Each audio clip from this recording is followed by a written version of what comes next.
the beartooths. Slept pretty decently last night. Weird dreams, but I always seem to have that in the backcountry for some reason. It did rain a little bit last night, and then this morning there were a couple of thunder boomers that rolled through, but stayed relatively dry. And right now I'm just making up some ever important coffee. I have some Alpine Start to start my day in the Alpine. I know it's cheesy. Cheesy jokes come free. It apparently was an interesting night as I woke up this morning and found out that the true the true hazard of the backcountry is not the bear, it is the marmot. The marmot got a hold of my trekking poles. And as you can see, they are chewed to bits. Must have really wanted the salt left behind by my hands. So, yeah, that's a new one. Hadn't planned on that. They also got the sternum strap on my pack. So awesome. I guess it's not the worst thing. My coworker Paul had $2,000 worth of damage done to his truck when they basically stripped out the electrical system. So I guess it could be a lot worse. But I'm gonna go ahead and make up some coffee, eat up my granola and blueberries, and then I have to decide what I'm gonna do for the day. It's kind of cloudy. I'm not sure what the weather's gonna do. I have to choose between either staying here and exploring around the meadow or proceeding on down the trail to see where the snow starts, which is probably what I'm gonna do, or going up to Lake Mary, or possibly even having my ride pick me up early tonight. So not sure yet. We'll see what happens after breakfast. So I decided to go up to Lake Mary, and I'm about just below it right now. Look like about 1,500, 2,000 foot of elevation gain. It's kicking my butt. So far I've been rewarded with some really awesome views.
Wow, it was a climb, but well worth it. So this morning, while I was getting my morning cup of coffee ready, I looked down and I saw two people coming in Quantamall Meadows, and they were taking pictures. And so I shouted over if they wanted to have both of them in the picture together, I'd take their picture for them. And as I'm walking down the hill, I realized the guy was my good friend Rick, who shops at the shop a lot. It was really cool to be out all this way by yourself and to run into somebody in the trail community that you know. That's what I love about the trail community. If you're wondering about my fashion-forward look today, it is because one of the great ironies of my life is that I'm an outdoors person, stuck in a body that is essentially allergic to the sun. Being ginger's great, but yes, I have to keep myself out of the sun as much as I can, and I felt the burn happening while I was on my way up. So I get to look like this all the rest of the way down. Fun times. Alright. Just now leaving Quantamall Meadows. Heading on out. I know where I'm going to camp next. It's about 2 o'clock.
see him.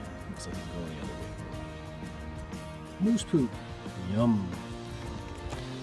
You know, the woods is an amazingly magical place, especially when you're by yourself. And it gives your mind an opportunity to kind of go wherever it needs to go. I remember back when I first started spending a lot of time in the backcountry, I always thought that I was supposed to have some sort of deep, meaningful moment, if you will, getting back into the deep philosophical discussions and such. And I certainly have had those from time to time, but I also spent a lot of time in the backcountry with a really terrible song stuck in my head on loop that I can't get rid of, and that's about as deep as it gets. And over time I found that that's perfectly normal. Not everybody goes into the woods and has a transcending experience. They do happen, but they're rare and mysterious.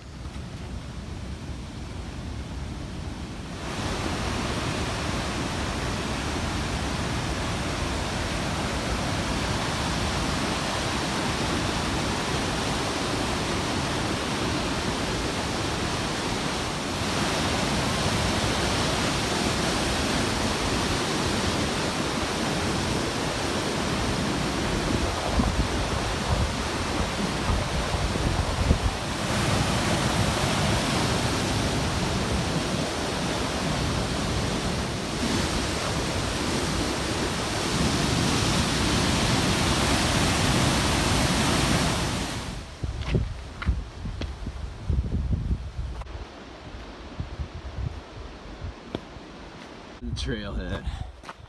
Hopefully my friends are still there. If not, I'll have to figure out a plan B, because I rolled my ankle really bad, and yeah, that's fun. Well, good morning. It's the last day, and I was the recipient yesterday of some amazing trail magic. So while I was walking out, I was planning on camping somewhere near the falls. I twisted my ankle really bad, went down hard, and I was worried about having to make it all the way out if it swelled up overnight. So I decided to just head to the camp, or the trailhead, and camp there. While I was sitting there waiting, this extremely nice couple from Missoula said, well, we've got a cabin just down the road. And long story short, they took me in, fed me dinner, gave me some beers, and let me stay there for the night. Man, that was amazing. So thank you guys, really appreciate it. And now we're walking into the trailhead, but from a different distance, different direction.